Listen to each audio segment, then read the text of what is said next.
And the Cabinet Secretary today has announced £53 million of cuts from employability fund schemes. That is such an important part if we are going to face a recession of getting people and saving jobs in Scotland, at the same time as this SNP government is keeping £20 million aside for a referendum.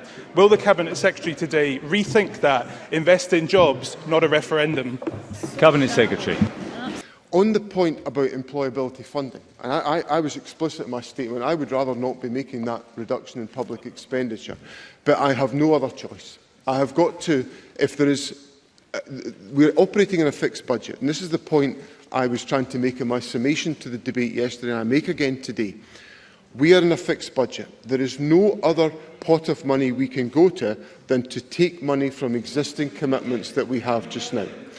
So that is why we have taken the decision on employability. We think it is a reasoned and rational judgment because we are experiencing historically low unemployment, we have significant inflationary pressures, and it is likely that the requirement and demand for employability services will be low for the remainder of this financial year. That may not be the case in future financial years, which, as we look at the impacts of this. But of course, the United Kingdom Government could act to stabilise the situation, which I hope they do.